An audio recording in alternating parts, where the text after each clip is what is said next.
রাত ৩টা বাজে। ঘুমের ঘোরে মনে হচ্ছে কেউ একজন আমার রুমে প্রবেশ করছে, এক অদ্ভুত আচরণ করার চেষ্টা করছে। বুঝতে পারছি না কি হচ্ছে আমার সাথে। কে আসবে এত রাতে আমার রুমে? আম্মু, আব্বু নাকি ভাইয়া? কিন্তু দরজা তো ভিতর থেকে লক করা, তাহলে কে আসবে? কি করেই বা আসবে?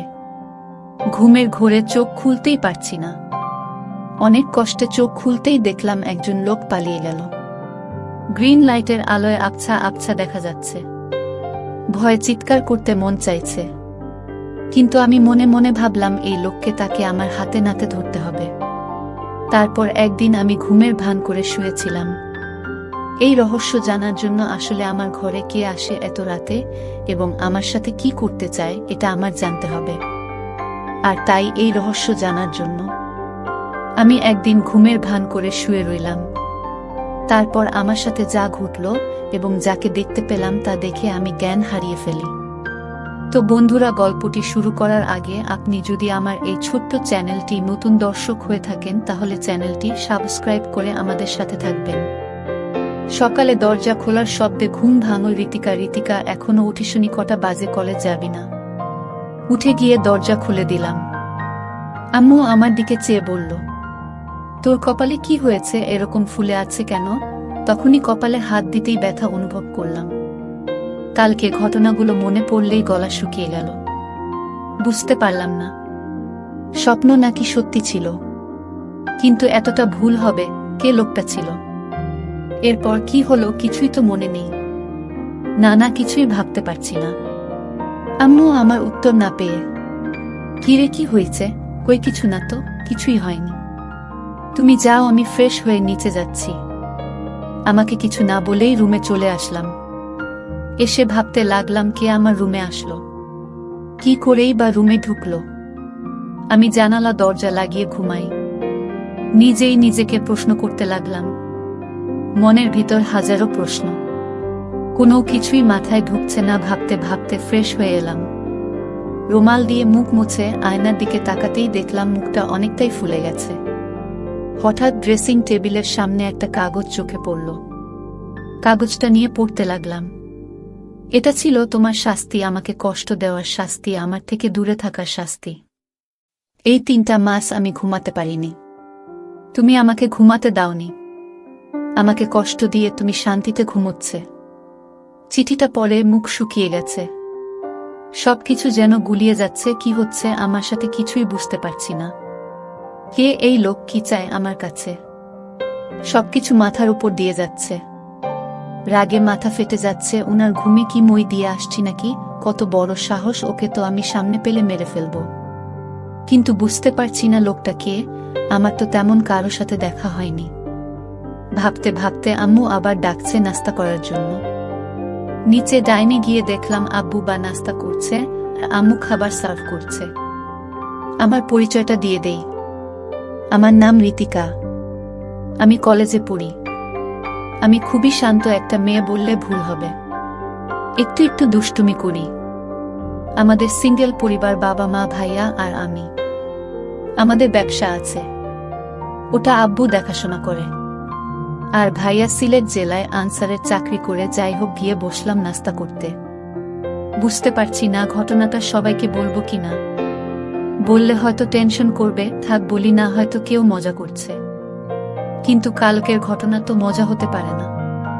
এসব ভাবছি, বাবার ডাকে ঘোর কাটে। কি হয়েছে? না খেয়ে খাবার নাচ্ছিস কেন? আর কি এত ভাবছিস? না কিছু হয়নি বলে খাবার খেতে শুরু করলাম। পাশ থেকে আব্বু বললেন, জ্বর আসছে নাকি মামুনি?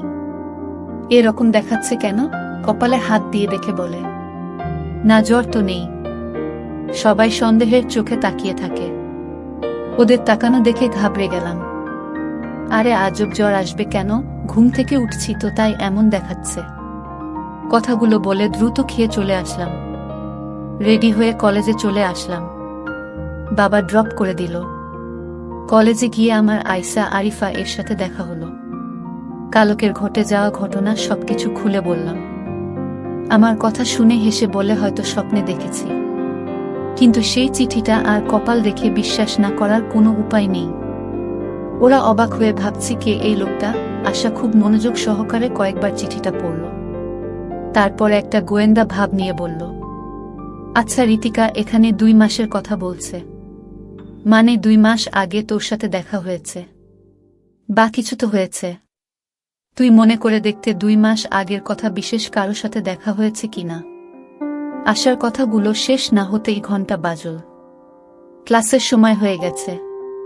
তারপর আর কথা না বাড়িয়ে ক্লাসে চলে এলাম। ক্লাস শেষ করে আসতে বলল, আরে বইন, এত চাপ নিস না তো, চল ফুচকা খেয়ে আসি। ফুচকা খাচ্ছিলাম, তখন কয়েকজনের কথা শুনে তো অবাক। কারণ কাল যে ছেলেটা আমাদের রিগিং করছিল, সে নাকি হসপিটালে কে যেন মেরে হাত পা ভেঙে দিয়েছে। আসলে ছেলেটা আমাদের সিনিয়র ছিল শুনে মনে মনে খুব খুশি হলাম।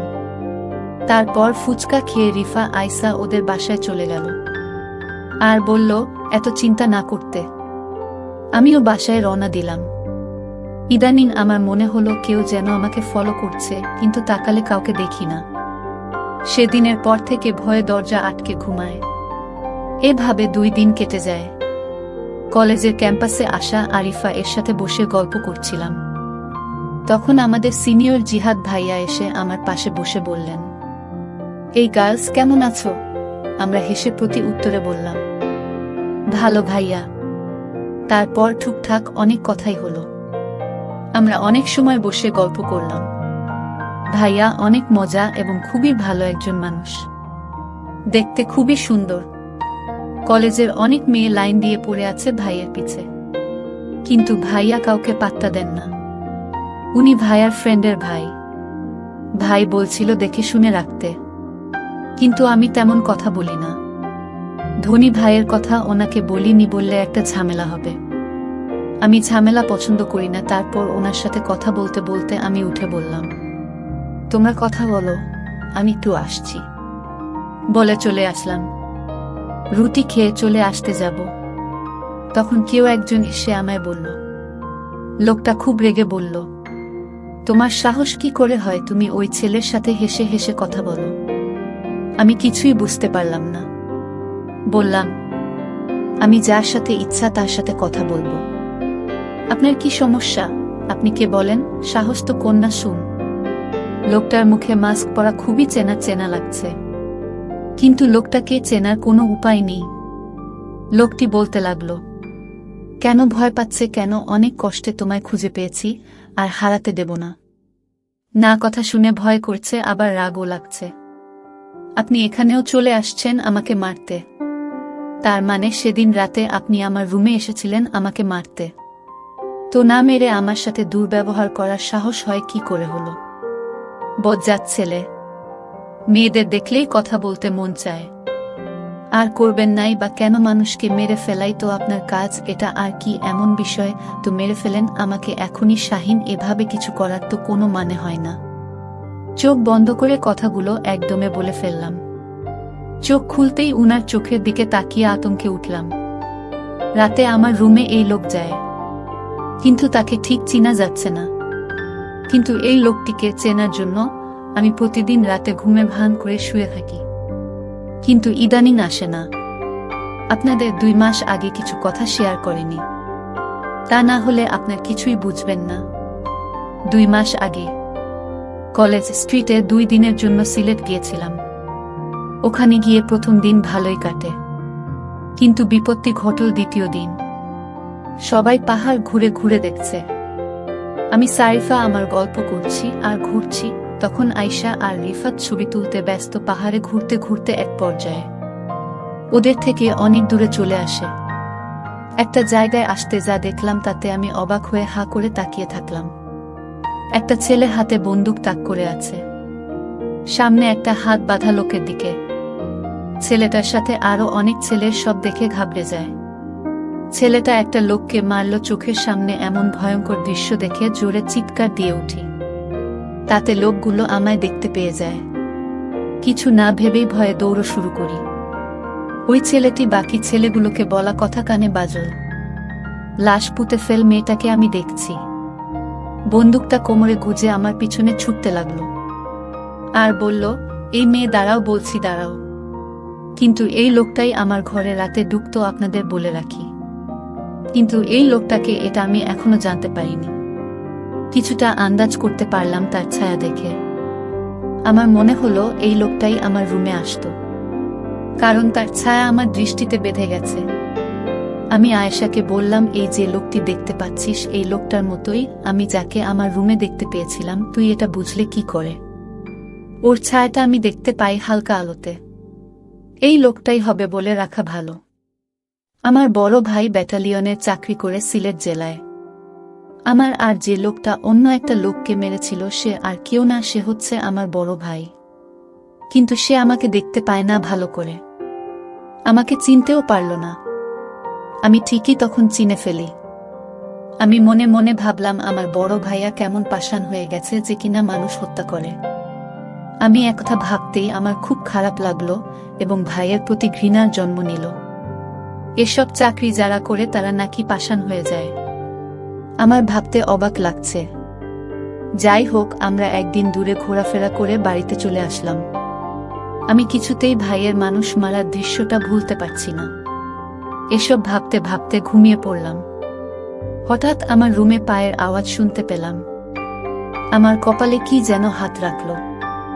2 দিন দূরে থাকায় তেমন একটা ঘুম হয়নি আমার, আর তাই বেহুশের মতো ঘুমাচ্ছিলাম, তাই কিছু বলতে পারিনি। হঠাৎ যখন অনুভব করলাম আমার রুমে কেউ এসেছে, তখন চোখ খুলে দেখি কেউ নেই, কিন্তু পায়ের চিহ্ন রয়ে গেছে ঘরে। পায়ের চিহ্ন, এটা আমার খুব পরিচিত মনে হলো। আমার মনে হলো সে আমার পরিবারের যে কেউ হতে পারে, কিন্তু কে সে এটা এখন পর্যন্ত জানতে পারলাম না। আমি এই কারণে শান্তিতে ঘুমাতে পারি না। এটা কি আমি স্বপ্ন দেখি নাকি বাস্তবতাও বুঝতে পারছি না। আমি এখন থেকে ভাবলাম আজ থেকে সারাদিন ঘুমাবো, সারা রাত জেগে থাকব, মানে ঘুমের ভান করে থাকব। আমি তাকে হাতে নাতে ধরতে চাই। সে কেন আমার ঘরে আসে, আমার কাছে কি চায়, এটা জানার জন্য আমার মনে একরকম হতাশা তৈরি হয়ে গেল। আমি আমার পরিবারের অর্থাৎ মা বাবার সাথে বিষয়টা শেয়ারও করতে পারছি না। শেয়ার করব তখন যখন এই রহস্য আমি জানতে পারব। তো পরের দিন সকালে কলেজে গেলাম। তারপর আয়েশার সাথে আজ রাতের ঘটনা শেয়ার করলাম। আয়েশা আজ রাগান্বিত হয়ে বলল, তুই কি বললি সে সব স্বপ্ন বাঁধে? এগুলো শুনতে আর ভালো লাগে না। এগুলো সবই হয়, বাস্তবে হয় না। আয়েশা, তুমি যাই করো না কেন, তুই দেখে নিস আমি 20 দিনের ভিতরে আমি তাকে হাতে নাতে ধরব। তারপর কলেজ থেকে বাসায় ফিরে শুনতে পেলাম আমার ভাইয়া বাড়িতে আসছে, কারণ 4 দিনের ছুটি নিয়ে আসছে। আমার জন্য অনেক গিফট নিয়ে আসছে। আমি বাড়িতে প্রবেশ করতে আমি ভাইকে দেখি দরজার সামনে দাঁড়িয়ে আছে। আমি কাছে গিয়ে বললাম, ভাইয়া কেমন আছো? কিন্তু মনে মনে ভাইয়ের জন্য ঘৃণাও কাজ করে, কারণ ভাইয়া এখন মানুষকে মানুষ মনে করে না, যাকে তাকে ধরে মারধর শুরু করে দেয়। এটা তো আমি দূরে গিয়ে দেখতে পেলাম, কিন্তু ভাইয়ের শরীরের একটা পারফিউমের গন্ধ পেলাম। আমার রুমে রাতে যে আসতো তখন একই পারফিউমের গন্ধ পেলাম। আমার যেন ভাইয়াকে সন্দেহ হতে লাগলো। কিন্তু ভাইয়া আমার ঘরে কেন আসবে? আবারও মনকে প্রস্তুত করলাম, রাতে ঘুমাবো না। আমি ঘুমের ভান করে থাকবো, দেখব কে আসে আমার রুমে এবং কি চায় সে। ঠিক মতো আজও ঘুমের ভান করে শুয়ে রইলাম। রাত তখন প্রায় 2টা বাজে। তখন আমার রুমের জানালা দিয়ে আমার ঘরে প্রবেশ করল। আমি চোখ বুজে রইলাম। তারপর ধীরে ধীরে ঘাটের পাশে বসল। আমার গলায় 2 লাখ টাকার স্বর্ণ দিয়ে তৈরি আমার গলার হার। যখন লোকটি আমার স্বর্ণের গলার হার ধরে চুরি করে নিতে চাইল তখন আমি ভয়ে কাঁপছিলাম, কিন্তু সাহস করে নড়াচড়া করেনি। তখন লোকটি হাতটা টান দিয়েছে, পকেটে নিল, আর তখনই আমি তার সাথে ধরে চলতে লাগলাম চোর চোর। কিন্তু সে আমার মুখ চেপে ধরল। তারপর লোকটার মুখের দিকে তাকিয়ে দেখি সে আর কেউ না, সে আমার বড় ভাই তুহিন। ভাইয়া, তুই আমার রুমে আমার স্বর্ণ চুরি করতে আসছে ভাইয়া। তোকে ভাইয়া বলতেও আমার ঘৃণা হচ্ছে। তখন ভাইয়া বলল, আরে আমায় কিছু বলতে দেবে না, আমি ইচ্ছা করে চুরি করতে আসিনি। তুই তো জানিস না আমি চাকরি করে মাত্র 15,000 টাকা পাই, আর সেই টাকা তো আমার বাড়িতে পাঠাতে হয়, বাবাকে হিসাব দিতে হয়। আমি একটা বড় বিপদে পড়ে আমি তো স্বর্ণের হার চুরি করতে বাধ্য হলাম। শোনো বোন, আমি একটি লোককে মেরে ফেলি, আর তাই আমার চাকরি নিয়ে টানাটানি শুরু হয়েছে। উপরের সব বলেছে যদি তুমি 1 মাসের মধ্যে 2 লাখ টাকা না দিতে পারো তাহলে তোমার চাকরি থাকবে না। কিন্তু এই কথা যদি বাবা শুনে তাহলে বাবা স্ট্রোক করে মারা যাবে। আর তাই আমি কাউকে জানাইনি, আর তোকে বলে তুই বলে দিতে। আর তাই টাকা ম্যানেজ না করতে পারায় আমি আমার নিজের ঘরে চুরি করতে আসলাম বোন। এখন তুই চাইলে আমাকে পুলিশে ধরিয়ে দেয়। ভাইয়ের কথা শুনে আমি অবাক। তুমি আমার কাছে যদি চাইতে তাহলেই তো আমি তোমাকে আমার স্বর্ণ বিক্রি করে টাকা দিতাম, চুরি করার কি দরকার ছিল? আরে পাগলি, আমি যদি তোকে বলতাম মানলাম, তুই আমাকে বিক্রি করে টাকা দিতে আমি মানলাম, কিন্তু বাবা মা যখন লক্ষ্য করত তোর গলায় হার নেই তখন কি বলতি? কিন্তু আমি যদি নিতে পারতাম তাহলে তুই এবং আমার মা বাবা ভাবতো এটা চুরি হয়ে গেছে। ঠিক আছে, বুঝেছি, তুমি এগুলো নিয়ে বিক্রি করে চাকরি বাঁচাও। ধন্যবাদ বোন, আমি তোকে এর চেয়ে বেশি দামি হার উপহার দিব। প্রিয় বন্ধুরা, গল্পটি কেমন লাগলো তা অবশ্যই কমেন্ট করে জানাবেন। আর চ্যানেলটি নতুন দর্শক হয়ে থাকলে চ্যানেলটি সাবস্ক্রাইব করে আমাদের সাথে থাকবেন। ধন্যবাদ।